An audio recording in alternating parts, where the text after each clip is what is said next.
तूफानी film project तूफानी recording studio Assam बाजार। ए बाबू ढेर दिन भइलो मन माने हो, कौन लड़की के ना करी हो छेड़खानी हो। अरे ओइसे तो रोड पर घूमता रे ढेर लइका, कब मिले नहीं लव के निशानी हो।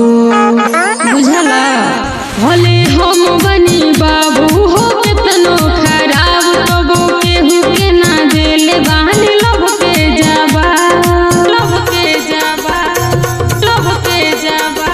भले हम बनी बाबू हो केतनो खराब, तबो केहू के ना देले बानी लव के जाबा, लव के जाबा, लव के। ई बीमारी लगाई के छोड़ देल सहन, जब आवेला जब आवेला समय खराब होए सखी हो, तब मुँह मोड़ लेल सान। जब आवेला समय खराब होए सखी हो, तब मुँह मोड़ लेल सान, मोड़ लेल। DJ Jyoti Prakash, DJ Jyoti Prakash, Ram Dhanpur, Ram Dhanpur, Ram Dhanpur. तूफानी रिकॉर्डिंग स्टूडियो आसाम बाजार।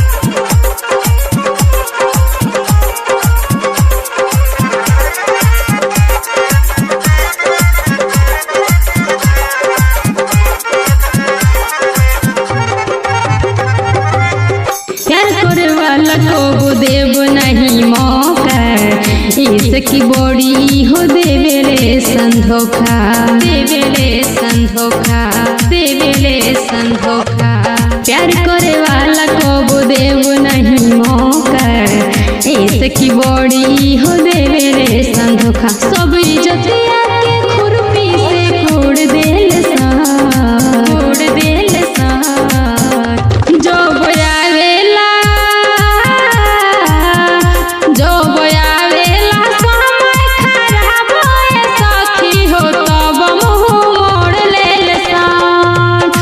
जब आवेला समय खराब होए सखी हो, तब मुँह मोड़ लेल सान, तब मुँह मोड़ लेल सान।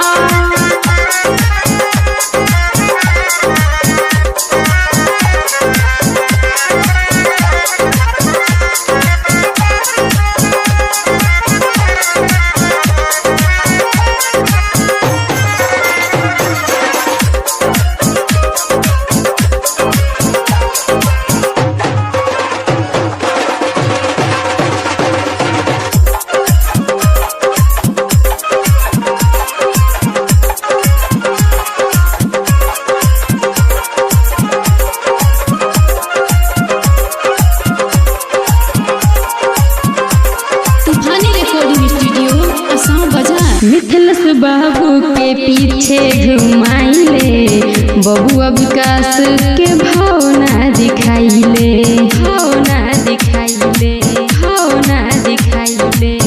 मिथिलेश बाबू के पीछे घुमाइले, आवेले विकास तोहू भावना गिराइले, भावना गिराइले। मनीषा प्यार जोनी करी है रिश्ता तोड़ देल सहन।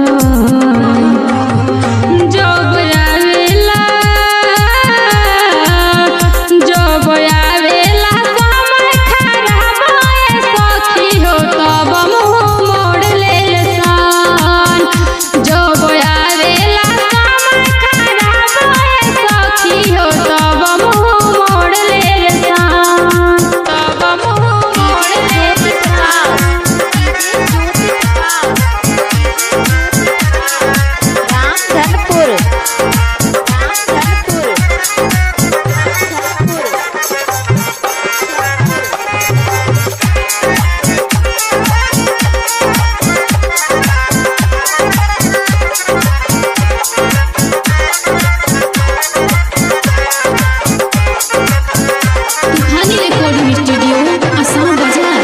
भोले